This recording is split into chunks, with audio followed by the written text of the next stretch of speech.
There we are. Hi, Here we are, Tim and everybody. Veronica, Crack Clay. Here we are. Thanks for joining us. You know, honey, let me start something. If Christians were consumed by God's purpose, it would first be reflected in our marriage. You and all this adultery and Divorce. all the and- divorce and all the stuff going on. You know that shows the conditions of our heart.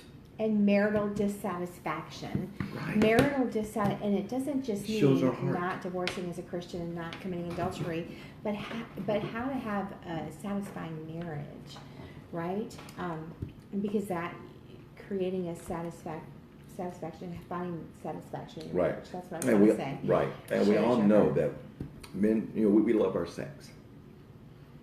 Now, the equivalent of that to my wife is emotion.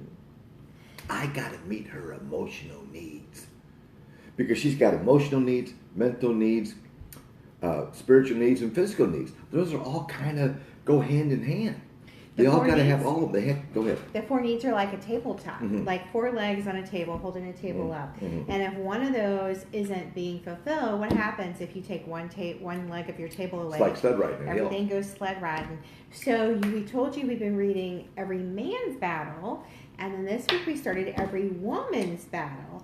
And just like men are stimulated, men, Eyes. the eyes, they're very visual. God created them to be very visual, and once their eyes go, then their minds go. For women, so men have to guard their eyes and what they look at. For women, we have to guard our emotions and our mental. Did you know that?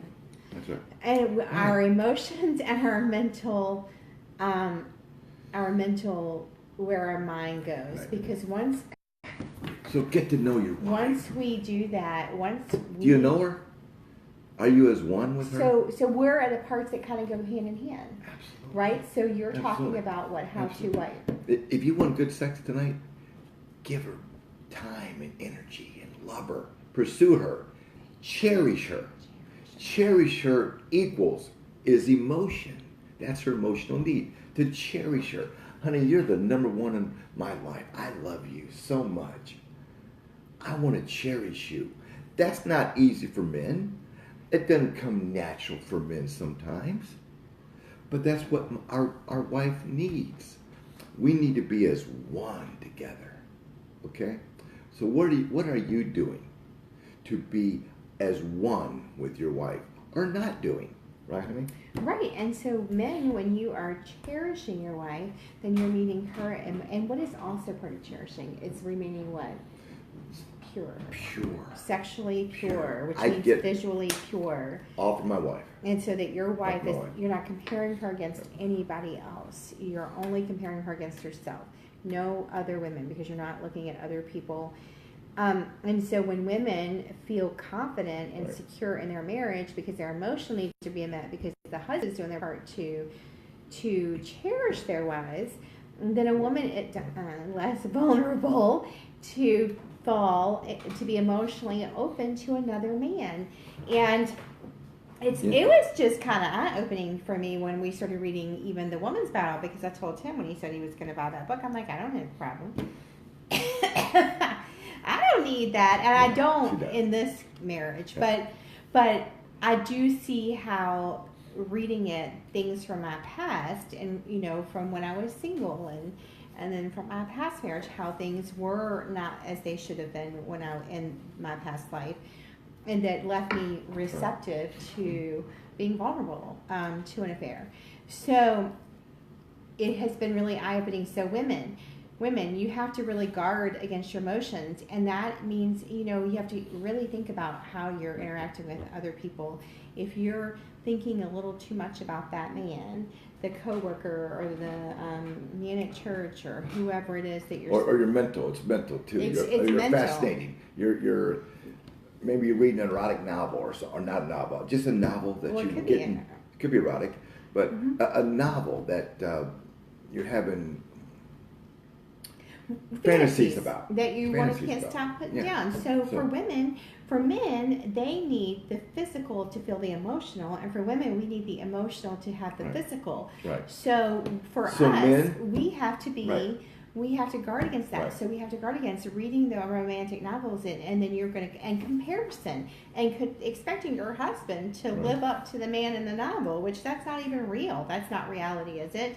So comparison on both parts, men visually comparing their wives, and women emotionally comparing their husbands, and spiritually Right. comparing their husbands, and wishing Right. that your husband was like, that he was more of a spiritual leader, or that he was more of the breadwinner, or whatever whatever it is, and then you Right. start coveting somebody else's because you say that they're you think that So be your wife's your fantasy, spouse guys. is falling short. Be your wife's fantasy.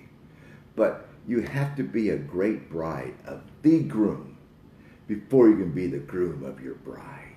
What's that mean? That means we want to do it Jesus' way.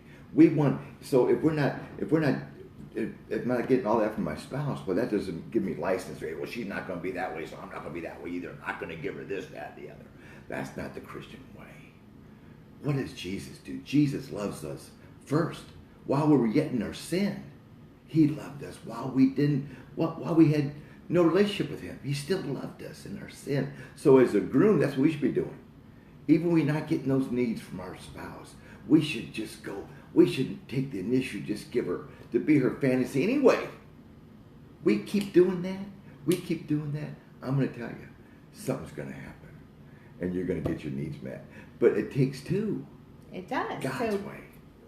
And so Amen. it's on both ends. So women, sometimes we're guilty of busyness and staying so busy that we're not taking care of our husband's needs, even if those busy things are good, like church. Or But something, Bible sometimes study or something like that. we stay so busy because we're avoiding what's at home, because our emotional needs are not being met at home, so Yeah. we're avoiding it. Amen. And by staying busy, that if we're shut down to them, we're not open to them, and we're not taking care of your husband's needs. So remember, your husband's number one need is physical, while your number one need is emotional, and you both have to do your parts. You both have to do your parts to meet each other's needs. Right. So if you don't feel like doing it, do it for them. Be consumed with Okay? your marriage. Intimate conversation. Talk to your wife. Look at her in the eyes. Talk to her every day. My wife needs it. Mm-hmm. If she don't give it from me, she's going to talk to someone else. Could be a guy. Mm-hmm. She could be. Okay. We love you guys. So be Good seeing you. Go consumed Eagles. with your marriage. Go Be Eagles. consumed with your marriage. Be consumed, and the best word therefore is cherish your wife, pursue your wife, love her. Even if she's unlovable, love her. God loved us in our worst, sinful ways, wickedness. God loved us first. Love your wife. And You love her ladies, like that. You give her what she needs, and the needs she has, the emotional needs, intimate conversation needs, affection needs. You'd be surprised what's going to happen. We love you. And ladies, guard We your love- minds. Guard your minds. Right. Love you. Okay, Jesus we loves love you guys. Live for Jesus. Bye bye. Next week we're going to talk about contracts in marriage. Marriage contracts. Not good. Does not go hand in It's supposed to be a hand. covenant, not Okay. a contract. Love you. Bye, guys. Love you. Bye.